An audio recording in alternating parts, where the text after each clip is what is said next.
welcome you all on behalf of EDEN IAS. For the last few days, many students have been asking me that, sir, what is the correct way of writing an answer? And especially those who are enrolled under the daily mains answer writing program steps. So today I have thought that due to paucity of time, I am not able to address each and every query of all the students that they are having. But what I have thought that I'll create a kind of interaction session with you today, and in that I'll try to address as many queries as students have asked me so far. So I'll not only do that, but I'll also analyze some of the papers that you people have written here. I'll take some queries from the social media handle, and I will tell you that how you should actually approach this daily mains answer writing. Now we all know that mains answer writing is today indispensable. Why it is indispensable? It not only maintains your momentum throughout the preparation, but it also enriches your preparation. Because when you look at the questions, it instigates thought in you. And the entire aim of your preparation should be provocation of thought. And such provocation of thought will only engender quality writing. That's why. So let me tell you first that what kind of mistakes that I'm seeing mostly in most of the papers that I evaluate almost regarding the steps daily mains answer writing is students are not addressing the command. Now the command has a specific value in a question. Like there are different commands like describe, analyze, elucidate, elaborate, comment, substantiate, justify.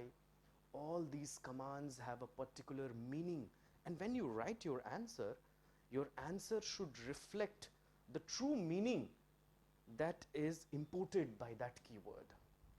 Simply put, what I'm trying to say is, if I say describe the major cropping patterns in India, so what you should do, you should just tell me how is the pattern of cropping over the map of India, or how things are arranged over a surface. That is description. Whereas if I say analyze the cropping pattern of India, then you should not restrict yourself only to mere description.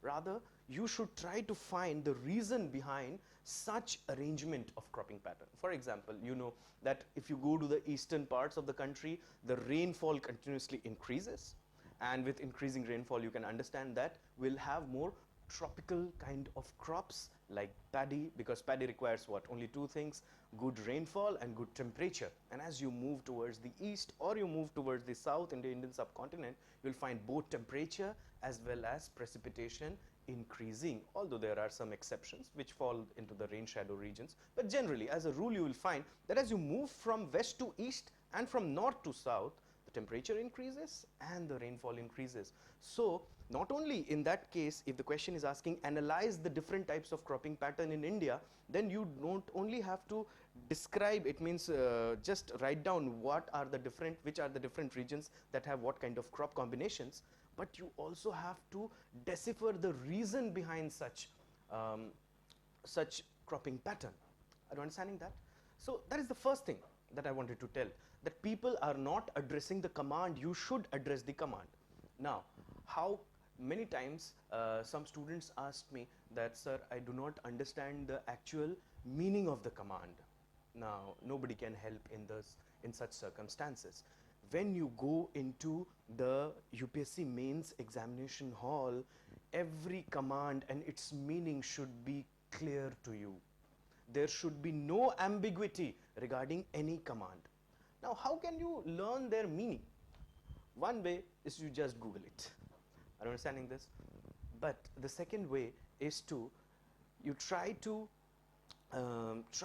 when you look at a particular question and you read the command, what you do is that you try to relate that command to the question. Like for example, if I say critically examine the involvement of army, or critically examine the policy that calls for the involvement of army or Indian army in suppression of the Naxalite movement. Now you can always know that you can always consider this, that Indian army is a sacrosanct institution, and people look up to that institution, and to use army for maintaining internal security may not be always advisable. So even if you do not understand what is critically examined, just by your mere knowledge also you can draw some sort of relationship. But the second approach I would not prescribe you, because many a times you will fall into the trap of contextual conjecture, that you will jo bhi context hoga, you will just try to look at it and you will try to guess that this perhaps is the meaning of the command. So what is the first thing that you all should do is you all should understand very clearly and in an unambiguous fashion the meaning of different commands. Open up the dictionary, look in the internet or whatever sources you have. Just look at the true import of the keyword or the command that is used in the question. So the first thing is that. The second thing is, in many GS questions you will see that the question has more than one part. It means there are 2-3 parts of the question. Now suppose if it is a 15 marker and it has 3 parts, definitely then one part, generally I can say if I do simple mathematics, then one part carries only 5 marks, then only 3 parts carry 15 marks. Though it is not always the same kind of arrangement and as simple as this as I am portraying just now, but generally I will feel that 3 parts 15 marks means one part 5 marks. And in my answer sheet if I see that I have written only one part, so even if I have written it excellently, I have not addressed 10 marks of that 15 marks. So I'll end up with 2, 3, 3.5. 3.5 out of 5 are excellent marks. So are you understanding this? So the second point that you have to keep in mind is you have to address all parts of the question. So look into the meaning of the command and address all parts of the question. The third thing is, sometimes some questions come in the form of quote. For example, especially in the ethics paper, and you see that many questions are in the form of quote. And in that quote, suppose you get a word something like compassion or integrity. What students generally do is they start writing everything that they know about compassion or integrity, or they try to relate it with, say, perhaps if I know well the attitude part of the ethics paper, then I will try to relate compassion with attitude. Such sort of linkages are necessary, but they should not be to that extent that the original meaning of the question is lost. It means that you must write something, whatever you feel. Interlinkages are always welcome in a GS paper, but the question, what the question is asking, you should answer specifically. Now you think one thing, that you are looking for the topmost job in this country of a district magistrate or a superintendent of police or something like that, and if I ask you a simple question and you do not understand that question and you beat around the bush, how can I place the responsibility of an entire district on your shoulders? It is almost impossible. You have to answer with specificity. It means look for the specific thing that the question is asking, but the answer should be in a general way, because it's a general studies paper. Whereas if it is an optional paper, optional generally ask about the depth of your knowledge, whereas general studies is more interested in the range of your knowledge and your ability to interlink. So there's the third problem, that students are writing what is not asked. And because you have this space constraint and time constraint, I've seen that most of the times, by the time the actual answer starts, either you run out of time or you run out of space. In both cases, you are not going to get marks. So that's the third problem that I have seen. The fourth problem which I see is in the structuring of the answers. Now, how do you structure an answer?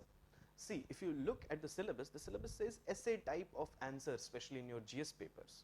And also the essay, I'll come to the essay part in a while, but the essay type of answer. What do you mean by an essay type of answer? Simply put, an essay has introduction, body and conclusion. That's what students generally believe, that is a essay type of answer. And some ask me questions like, is it better to write in point-wise manner or should we write in paragraph?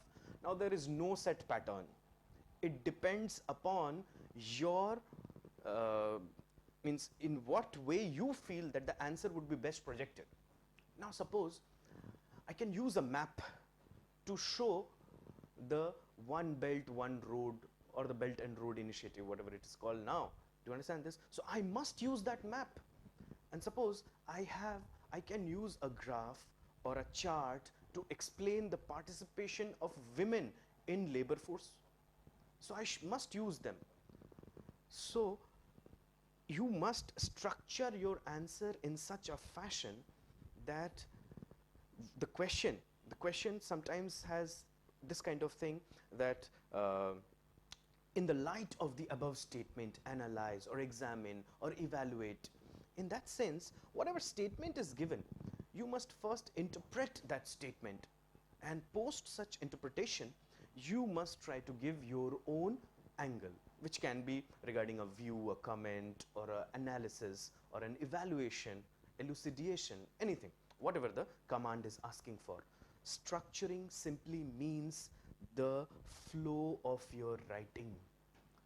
The flow must be such that I can easily understand that where you are making the transition between two ideas. That is very pertinent for your answer writing. Haphazardly writing where whatever I know and making some here and there illustrations do not help the evaluator. It does not help the evaluator. Rather, it keeps him confusing that what you are actually up to. You must address this issue. All of you, those who are writing and those who are listening, if you write your answer, you must address this issue, that it has to be structured in a very nice fashion. Structuring means the idea should be linked in such a manner that it develops a coherent picture by the time I reach the conclusion of your answers.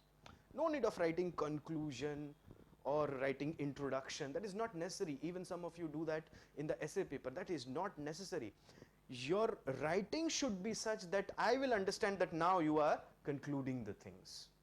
Are you understanding this? And this will happen only when things flow in a good manner. Now, for example, if I have to put this in more simple language, like for example, all of you know that on the 15th of August, India got independence from the British rule. Now, this is a statement. On the 15th of August 1947, India got independence from colonial subjugation. For example, if I say this statement in this manner, subjugation, 15th, 1947, August, British, India, freedom, it makes no sense. Are you understanding this? So this is what is very important, that all the ideas, they should follow each other in such a manner that one idea leads to the other idea. If one idea is totally divorced from the other idea, the answer is not well structured. It is not structured in a good manner. So you must look into this aspect of your writing, that as you write, you must understand that there is good structuring in your writing. It means things that should follow something should come at that place. And also, you must not develop an idea so much so that you get carried away by it. Neither you should drop an idea prematurely. How can you learn that art? That's a difficult trait to master. But you can do so if you keep on writing daily without fail. It is the discipline, dear students, that will ensure a berth for you in the final list. It is not extraordinary talent that will get you into the list. It may happen with some people, but that is sweet coincidence. You can understand. You all know that hard work beats talent when talent doesn't work hard. So you must keep this in mind, that this is one aspect of your writing. There's the structuring part, that things are arranged in a logical manner, and I can understand that how things are concluding or how an opinion is built around it. How can you do that? It will not come overnight. You have to keep writing. Clear? Now, the last thing which I want to say is presentation. Now, many students have asked me that, sir, my handwriting is not up to the mark. Do you think that UPSC will penalize me in terms of presentation? Well, that is a misconception to harbor, that UPSC will penalize you solely on the ground of your handwriting. It will not do so. It penalizes you on the ground of legibility. Your writing should be legible. Now, what is this legibility? Legibility means,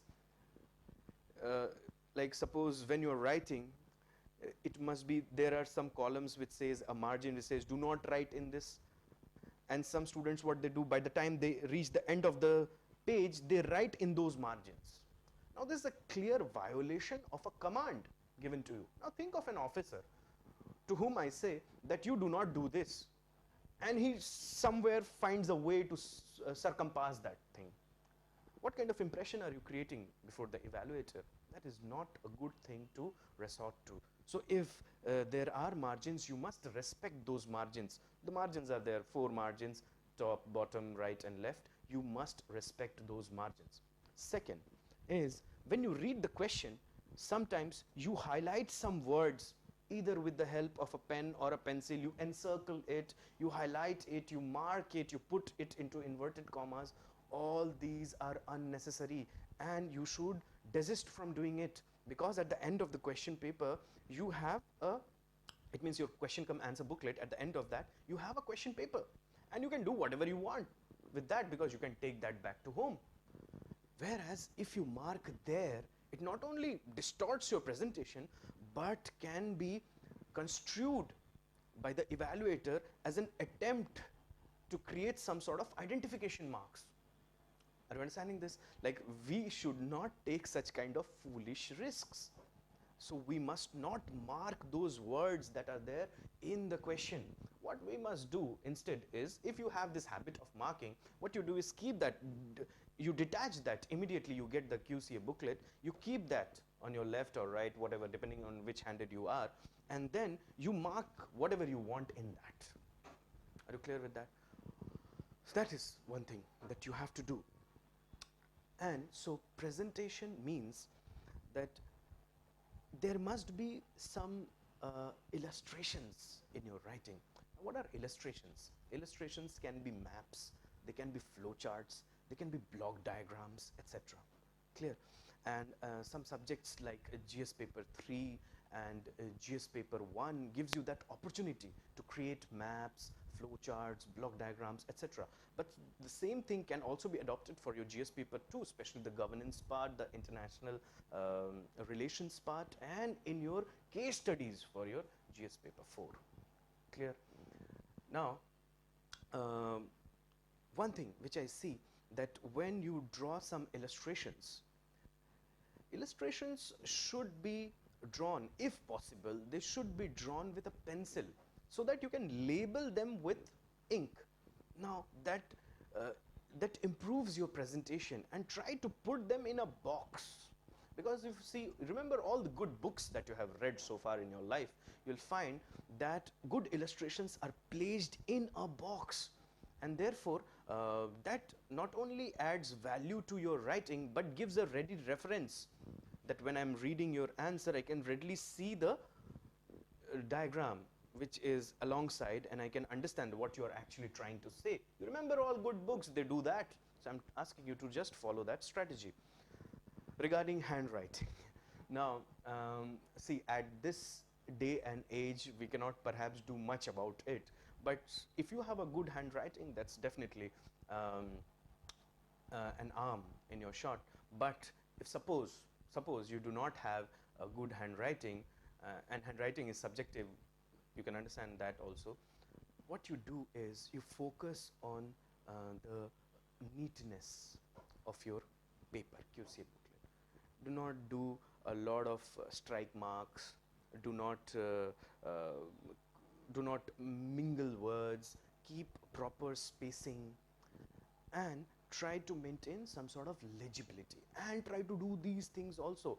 A small graph, a small chart, a small diagram, a small map, here and there, if you put them, and when your answer is structurally arranged, and you have addressed the command, and you are addressing all parts of the answer, and there is proper illustration, I take my word that you will get good marks, because that is how you are evaluated. These are the grounds on which you are evaluated. It's your contextual understanding, it's the concept that you are presenting, the parts of the questions that you are addressing, your structuring, your presentation, so on and so forth. So these are the things which I wanted to say, that these are some common mistakes that I'm finding. Clear?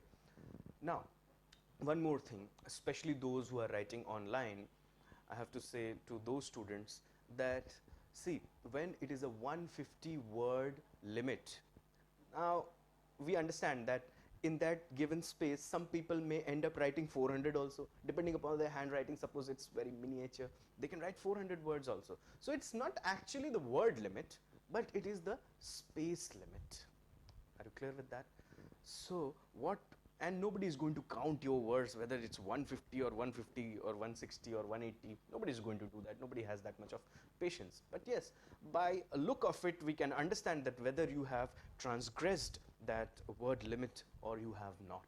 Clear? When you write more, that is from what is necessary, not only you try to you go disarray from what is being asked, and you're not specific. Again, you are trying to build a kind of background around it or something like that. You also lose precious time which can be invested in a question which perhaps you do not know well. Now, this is one thing that aspirants do, that the questions that they know good or they are well aware of, they spend more time on those questions. And where they lack knowledge, they give less time. Rather, it should be the other way around. Where you do not have any idea, you need time to think. So you must arrange that time. In the first hour of your examination itself, it is clear that whether you are going to complete your paper or not in that convincing manner. Now, you can complete your paper by writing everything that comes to your mind or anything that comes to your mind, but that would not be the requirement of UPSC. If you are to write answers with conviction, then you must address the time limit. Clear? And that is possible only in two ways. So time is one important criteria, and space is the second important criteria. Many students I see that for a 10-marker questions, they're writing 4 pages, 5 pages. And perhaps I would try to entertain that thought that when they get good marks on that, they feel some sort of relief. No, it is good. It is good in the content building phase when you are trying to build content. But once you are now having a good, say, adequate content at your disposal, you must address this space limit and time limit.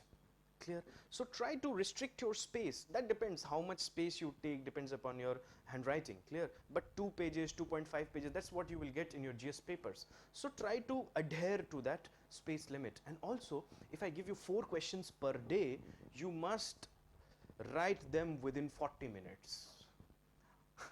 Now, many of the students must be at this time feeling guilty that they are not writing the questions in 40 minutes. But dear students, that is what you have to do. You have to write them in 40 minutes, 4 questions. There are 2 10 markers, 2 15 markers, and 40 minutes is also, you can say it should come down to 35, 36 ideally. But I am taking, say, give it 40 minutes for a start. Clear? And try to complete it within 40 minutes. If you are not doing that, how well you write here in the Daily Mains answer writing program, you will not be able to replicate that effect in the examination, the main examination of UPSC. Okay, now let me tell you that some of the let me take some of the papers from this stack, and I will not disclose the name for the benefit of that person perhaps, but I'm randomly, haphazardly pulling some papers out of here, and I'm telling you, and I'll show you that what kind of mistakes that you people are committing. So perhaps this is what paper, this is GS paper 1, and suppose I take any paper randomly from here. Say this is the paper that I draw. I'll hide the name, but you see that this is the paper I have drawn, and this person has got 18.5 out of 50, which are not so excellent marks, but let me tell you that, see, That the first question, it says, from the mid 1600s, changes in farming and agriculture across Britain paved the way for industrial revolution. So the question is very specific, and it uses a command which says elucidate. Elucidate means throw a kind of light and insight into it, that how the changes in farming or primary sector led the or created the platform for the secondary sector to flourish, or industrial revolution to take place. And generally you have to talk about the enclosure movement and all, but here you will see that the full answer is all about industrial revolution, why industrial revolution occurred in Britain, what were the impact of industrial revolution, how it led to colonization. Now that is not the demand of the question, but that thing has been written by the aspirant, and definitely is not going to get marks on that, so is not addressing that part of the thing. And you see that there are some comments here that I give readily, and some feedback by which they can improve their writing. But there are many of such papers. If you see both in GS paper 1, GS paper 2, you will find some sort of those kind of mistakes, common mistakes. So these are common patterns of mistakes which I wanted to share with you people, that you must desist from doing. So focus on the command, relate the context. In what context am I asking the thing? Like for example, Delhi-Mumbai Industrial Corridor. If I am asking it in an environmental context, perhaps it has a different connotation, because maybe it will fragment some of the habitats. So I must be able to view it from that angle. But if I am solely asking DMIC or the Delhi-Mumbai Industrial Corridor from an economic perspective, you must understand that you should highlight more the economic aspects of it in the answer, rather than writing a general kind of thing on DMIC, whatever you know. It will not help your writing. Be specific, but write in a general fashion. It means you do not have to go in depth. Rather, you show your range and you try to interrelate different things. Present it properly, structure it properly, read the command and answer in the light of the command. Clear? So now one question which most of the students who are writing this daily mains answer writing program, or generally whoever meets me, the one question which I'm getting very frequently is, sir, how to prepare for this daily writing? Now let me tell you, this daily writing is not a substitute to your own preparation or your self-preparation. It is only an appendage to your self-preparation. Like there are many days that you will not read something. It happens.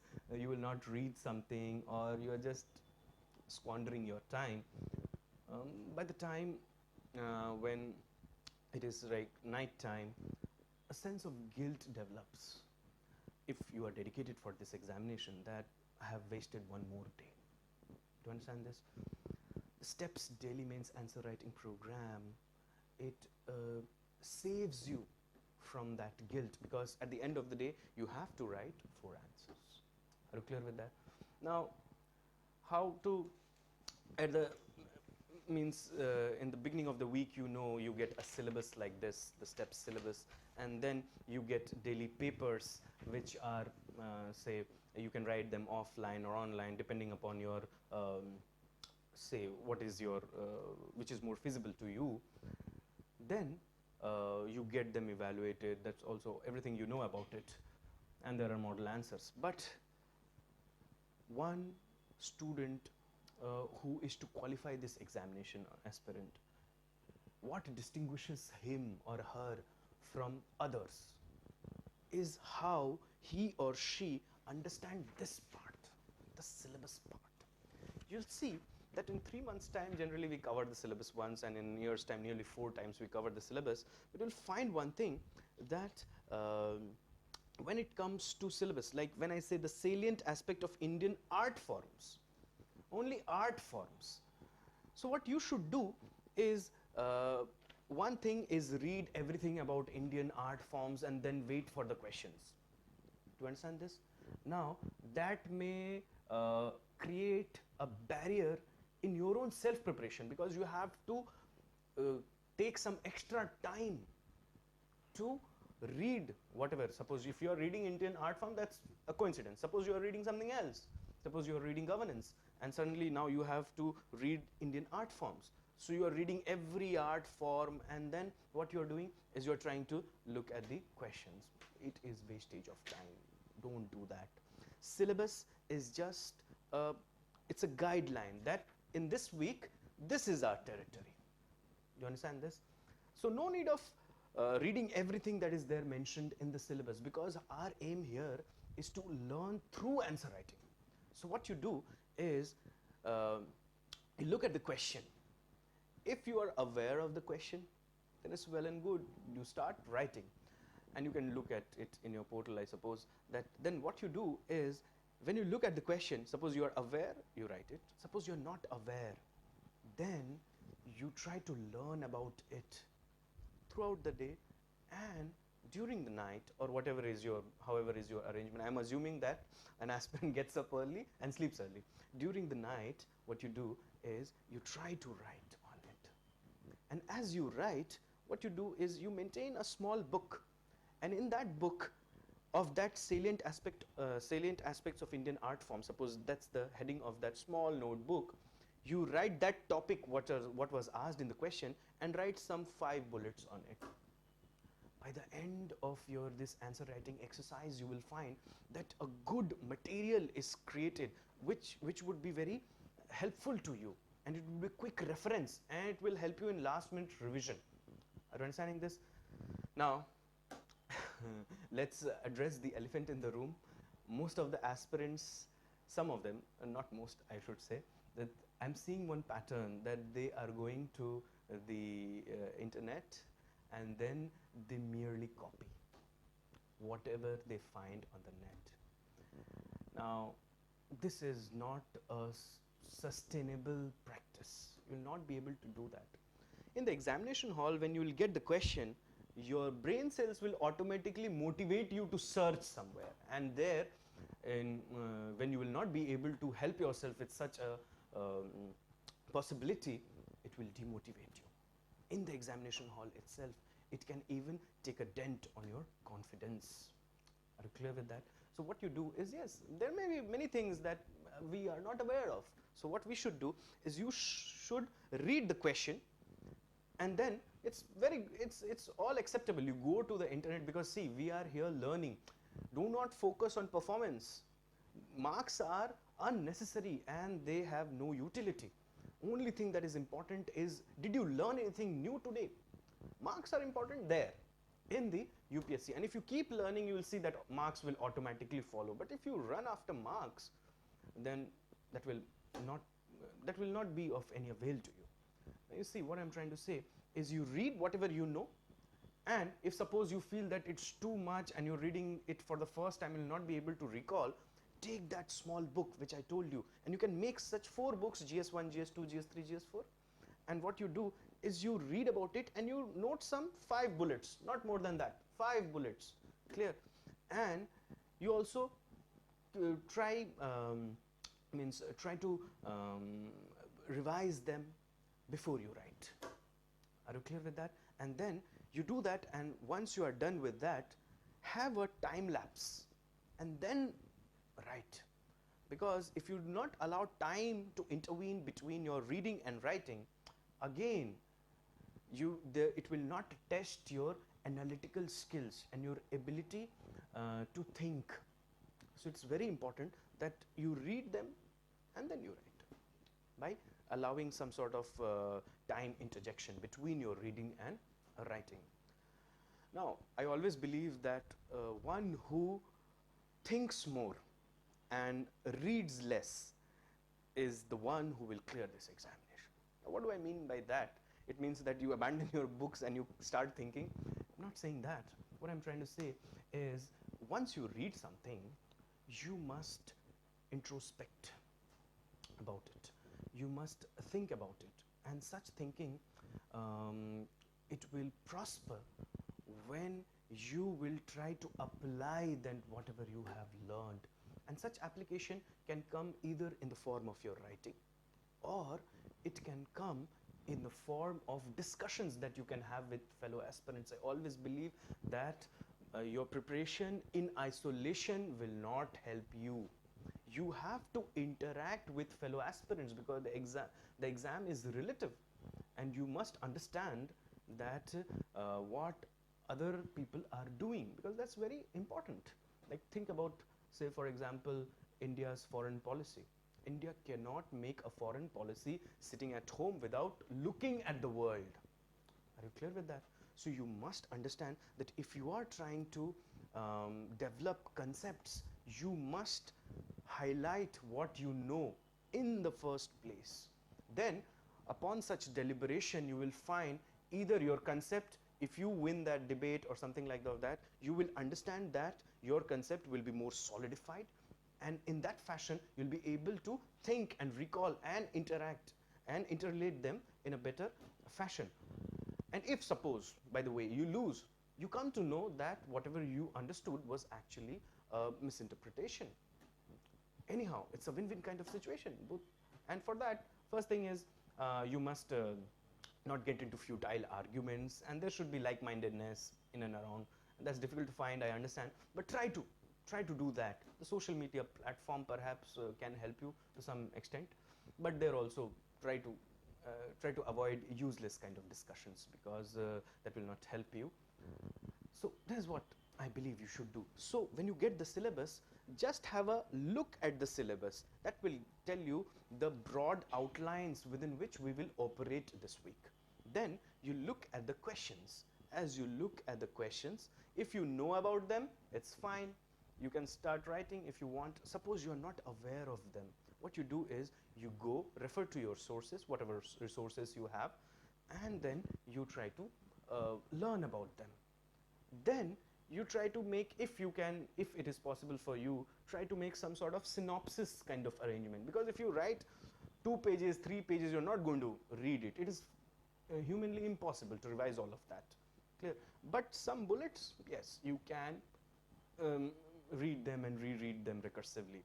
So what you do is you try to read about them, and then once you have read, try to make some synopsis. I'm not saying make some notes, because perhaps that time, it requires a lot of time, and it may be futile for you if you do that all the time. So what you do is make some small synopsis, and then carry the idea by writing and then by discussing with someone if you get an opportunity to. Do not miss that opportunity. So that is what all I have to say regarding your daily answer writing, and do not miss this journey, because it's a beautiful journey. Clear? As Rabindranath Tagore said, that if you love your job, every day is a holiday. Do not take stress. You will qualify this examination, and mains is, you understand, is the phase that will determine your qualification. Interview perhaps will give you rank, but mains will it will secure a berth for you in the final list. Anyhow, so let me now take some of the questions from the social media handle that students are asking, and after that I'll conclude.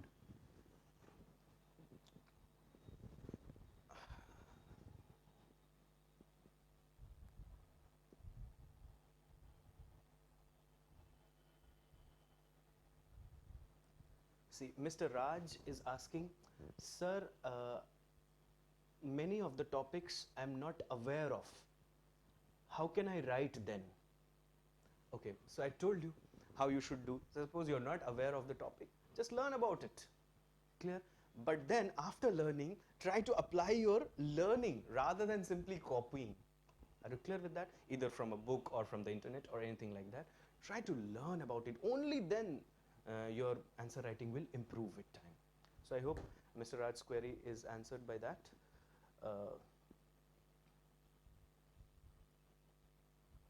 Mr. R.L. Srinivas. Okay. So he is asking, sir, this is my first attempt, okay, and I have not appeared for the preliminary, I suppose he wants to write, okay, for the first stage he writes. So the preliminary examination, should I start writing daily answers? Why not? Why not? You should start writing, Mr. Srinivas. Why should not you start writing? Because, see, this examination is not compartmentalized. What do I mean by that? It means first I'll start for pre. अगर मेरा निकलता है तो मैं mains पढ़ लूँगा. अगर mains भी क्लियर होता है तो फिर मैं इंटरव्यू दे दूँगा. This is a compartmentalized thought that you should immediately abandon. This examination is an integrated examination. And when you see, when you read about mains, right from the very first stages of your preparation, and you learn the art of answer writing and all, you will find that pre becomes all the very easy. Not only that, you will find that pre will become not only easy, but between the pre and the mains examination, it means after your preliminary examination is done and your mains examination are about to take place, between that period, that interregnum, you will find that you will be at an advantage when compared to other aspirants, because those who have focused on prior to the pre-examination will now be burdened by so many things, and it is not possible to learn new things between pre and mains. You can only revise. Yes, some current affairs knowledge can be picked up and some here and there things can be learned, but not an entire subject. For example, say GS4 entirely I leave after my pre-examination. That will be suicidal, let me tell you that. So you must learn that before pre itself. So you should start learning. Now, how can I write when I do not know anything? What I'm saying is there are two kinds of ways of learning. One is I read the books, then I see the question paper and I try to answer. If I can, I'll say that I have picked up the topic. Now, say I'm a naive, and when I pick the book, everything appears so important for me.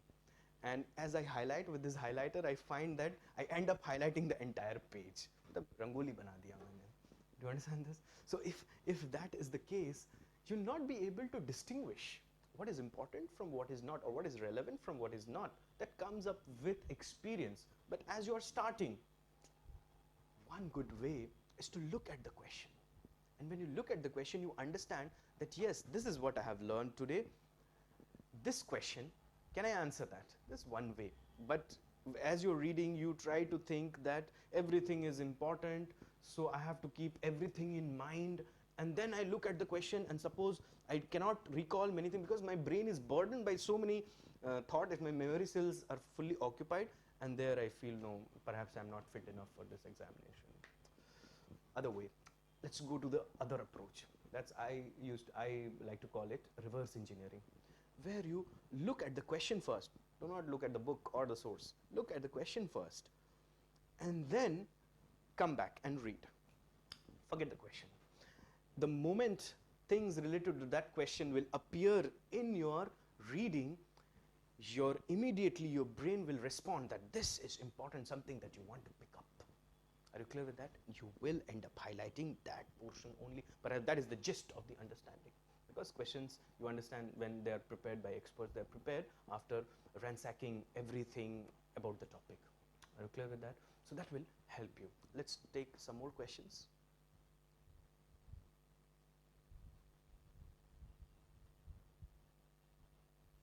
Miss Priya says that, sir, I am doing my college and hence I do not get time to write steps answers daily. So it says read more. So how should I manage my time? Yes. Now, see, time management is an important thing. And I understand there are many aspirants who are either in college or they are working, or say they are occupied elsewhere. Clear? And for such aspirants, it really becomes tough how to manage time. See, ultimately it is your willpower, and it is your willpower that will determine whether you will find time for what you love or not.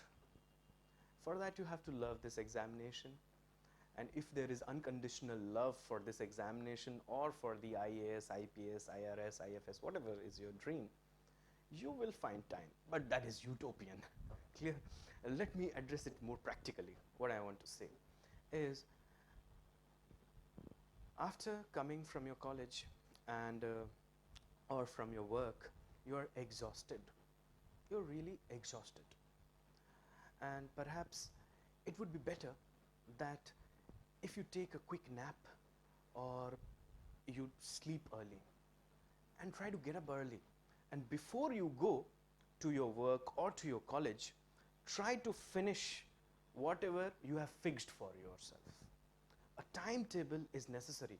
Why I'm saying so? It will create a kind of momentum for you. Clear? And throughout the day, what you do, you will utilize the day. Throughout the day, whatever you have learned, try to apply it.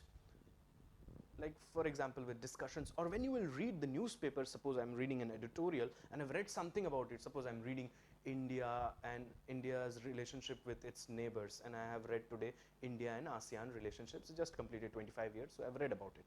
Clear? And suddenly, in suppose this particular newspaper, I suddenly find that there is an article on look east. Immediately, I can recall whatever I have learned, and that article will now give me better understanding. So you have to, whatever is your time for your office or for your college, you must ensure that you finish your day's work prior to that, not after that. This is where the problem starts, because after that you're totally exhausted, you're drained by the end of the day. So eat, sleep early. Clear? So that you can get up early and you start doing that part. Clear? So I'll take one last question.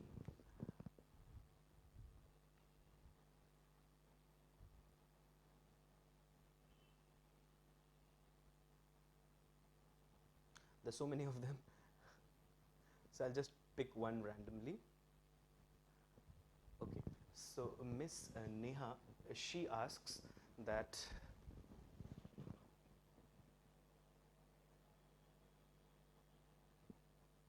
sir, how can I improve my essay writing? You see, essay is different than your GS papers in two senses. First, that in essay you have to carry one idea for 1000 or 1200 words, whereas in GS it's 150 or 200 kind of words. Secondly, essay comes without a command. There is no command with an essay. Like, for example, you can have examine the benefits of Digital India program, but essay would say Digital India. Now what about it? Right? Should I examine Digital India? Should I describe Digital India? Should I evaluate Digital India? What should I do? Perhaps everything. But in essay, the focus is more on the skill of writing rather than the range of writing. Again, the skill of writing means that you should not write your essay, rather you should talk through your essay. When someone reads your essay, that person should traverse the same territory as you have thought while you were writing the essay. It means you control the things. There should be good transition between ideas, and by the time you conclude, all ideas should converge in such a fashion that it creates a platform where others can think, make the essay thought-provoking, leave a trail where we can think, rather than just writing haphazardly whatever you know. So that is what you should do, Miss Neha. That's what you should do. But I think I'll do one more interaction with you people regarding how to do essay. Due to paucity of time, perhaps today I am not in that position to tell you in detail. But simply put, is essay is an altogether different thing, and you must approach it in a different fashion. So on that note, my best wishes are with all the aspirants, and I hope that they keep writing. Though, see, this is a burden for me, but I'm ready to take that burden if you take the burden of writing daily, but that's not a burden. I told you that if you love your job, every day is a holiday. So all the best, aspirants. Thank you very much.